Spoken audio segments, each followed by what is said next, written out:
जिसको कहते हैं बीजेपी की नंगी सच्चाई। ये बीजेपी की एक नंगी सच्चाई है।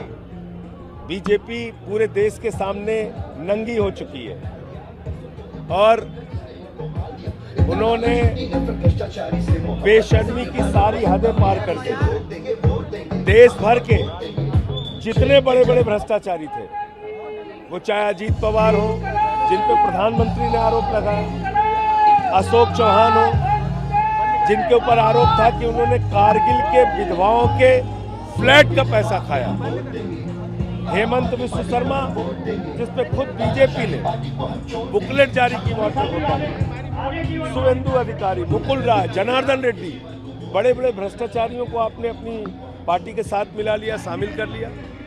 ये क्या दिखाता है? ये दिखाता है कि मोदी जी को भ्रष्टाचार से परहेज नहीं है।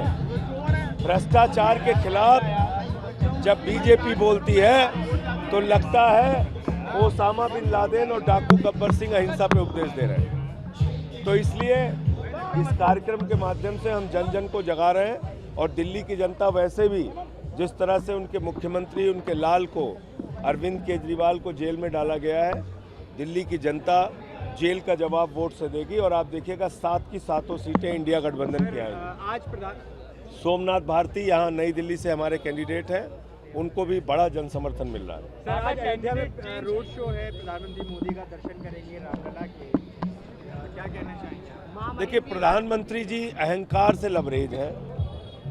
प्रधानमंत्री जी कहते हैं जो राम को लाए हैं हम उनको लाएंगे। तो प्रधानमंत्री इतने बड़े हो गए वो राम को लाए हैं? अरे प्रभु, ईश्वर, भगवान वो सृष्टि का रचयिता है। आप कोई नहीं होते श्री भगवान राम को लाने वाले। श्री राम को आप कौन होते हैं? आपकी पार्टी कौन होती है? इतना अहंकार आप में? तो इसलिए राम उनको लेके आए हैं और भगवान राम ने उनका काम 10 साल में देख लिया। अब भगवान श्री राम उनको विदा करने वाले हैं, उनको सत्ता से हटाने वाले हैं। देश की जनता के आशीर्वाद से, उनके वोट की ताकत से इंडिया गठबंधन की सरकार बनेगी। 300 से ज़्यादा सीटें आएंगी इंडिया गठबंधन की, ये मैं कहना चाहता हूँ। SIT ने गिरफ्तार कर लिया प्रज्वल रेवन्ना के फादर को, किस तरह से कार्रवाई होती है आप आगे? देखिए, ये मामला बीजेपी की सरकार जब थी उस वक्त खुला। आप लोगों को गलत जानकारी देते हैं गृह मंत्री और भाजपा के लोग। ये बड़का झूठा पार्टी है। मार्च के महीने में पता चल गया था इनको, पिछले साल, जबकि बीजेपी की सरकार थी वहाँ पे। इन्होंने पर्दा डाला, इन्होंने बचाया। दूसरी बात, वो जो दरिंदा था, राक्षस, जिसने सैकड़ों हजारों महिलाओं के साथ दरिंदगी किया, उसको किसने भगाया?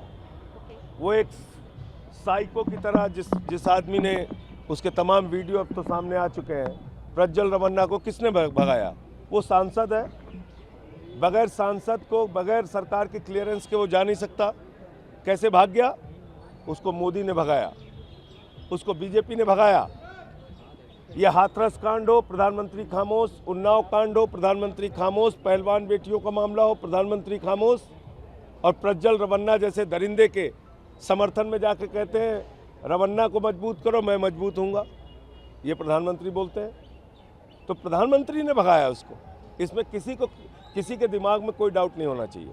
सर, पुंछ में टेररिस्ट अटैक हुआ है, एक जवान की मौत हुई है, 20 दिन बाद शहीद हुए हैं, माफ़ कीजिएगा, और 20 दिन बाद वहाँ पर वोटिंग है। देखिए, सबसे पहले तो मैं सर झुका के अपने देश के उस वीर जवान को, उनकी शहादत को नमन करता हूँ, और आम आदमी पार्टी की तरफ से और इस देश के लोगों की तरफ से उनको श्रद्धांजलि अर्पित करता हूँ।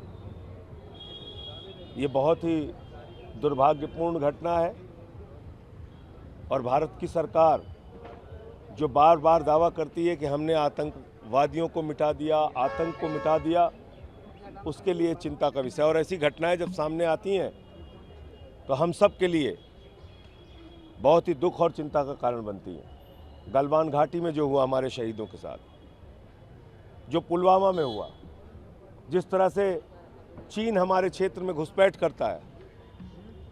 और क्या प्रधानमंत्री कल क्या बोल रहे थे?